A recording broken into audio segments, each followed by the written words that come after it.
So the painting in question, or rather the mosaic that may be based on the painting in question, is a depiction of the Battle of Issus. And this is one of the great battles in which Alexander conquered the Persians, which was one of his big coups, right? One of the big victories on his way to sort of conquering the world. The mosaic itself is only partially preserved, but the figure of Alexander in it is very famous. You may recognize him. He's on his horse. And the kind of, there's a number of things that are remarkable about this work. It's got a kind of incredible layering.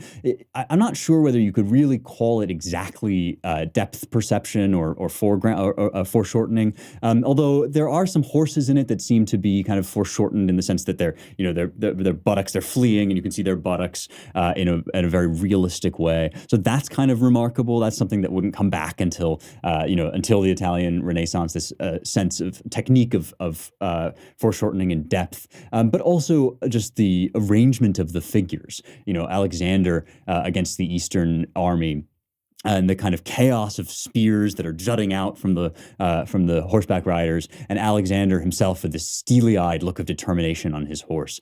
So again, this combination of technique and imagination, and that's what I want to talk about with Apelles, because it really comes out in Pliny's description of Apelles. So let me read to you a couple different passages. First, about Apelles' kind of great genius and his insight right into the human drama, because that's really one of the things that Pliny mentions most of all. He says, "It was Apelles of Kos and the 112th Olympiad who surpassed all the other painters who either preceded or succeeded him.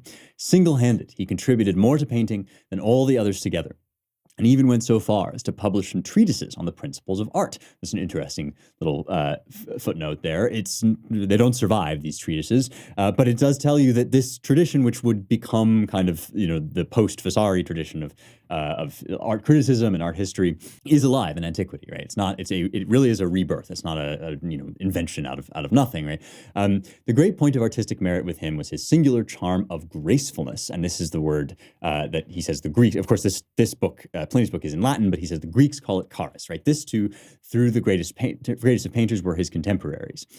This too, though the greatest of painters were his contemporaries. So he lives in an incredibly fertile artistic period, but he's the tops. In admiring their works and bestowing high eulogisms upon them, he used to say that there was still wanting in them that ideal of beauty so peculiar to himself and known to the Greeks as charis. So now we begin to meet the figure of the artist, which is kind of remarkable also for this period. We don't hear a lot about this except maybe in Plato, some of the negative depictions of kind of arrogant artists. But this sense, which is going to reemerge in Italy during the Renaissance, of the kind of larger-than-life artistic figure. When we get to how Dante treats some of these guys, right, he puts them among the proud in purgatory. So they're great contributors to human life, and they're not going to be damned, but they are prideful. They're attached to their art, and they think of themselves, even perhaps they should think of themselves as conduits for the divine, but in fact they think of themselves as sort of, the bee's knees. And so Apelles here is both gracious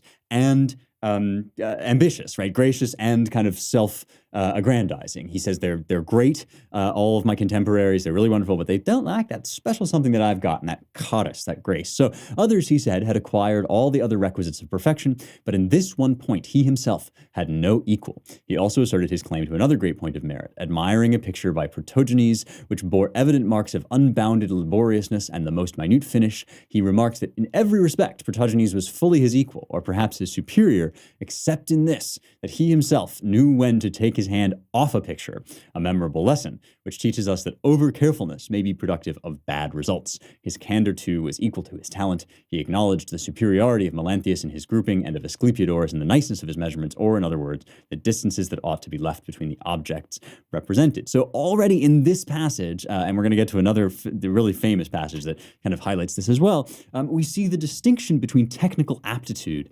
and that je ne sais quoi, that's something, that little extra it factor, which is called charis in Greece. I mean, a modern kind of glib translation of charis might be the it factor or the X factor. And it has to do with imagination and taste, right? And that is the kind of ineffable, this is why when you start talking about this, individual human artists become important, right? The sort of existence of the individual, which, by the way, is also reflected in the construction of the temple in the Hebrew Bible. There are two architects named who are granted by God the kind of power to make these things. And this is the reason for this, is that the individual becomes important when art becomes a matter not simply of technical craftsmanship, but of imaginative reproduction of the inner human life. And so this is Apelles 2 sort of says, acknowledges that other people even have some technical skills that he is sort of maybe second or inferior in, like the grouping of figures, right? The right arrangement of individuals in a painting. And yet, right, he has this incredible gift, and I love this, that he knows when to take his hand off a painting. This is sort of reminiscent, or rather, this reflects what Vasari will later say about Paolo Uccello, right? That he labors night and day over nothing other than proportion, than perspective. And he makes great advances in this area, but he also becomes kind of melancholy and detached from human life, and his figures start to become kind of flat and lifeless. And this is similar to what what Apelles says about Protogenes, that Protogenes is in every respect is equal or perhaps superior, except in this, that he himself knew when to take his hand off a picture.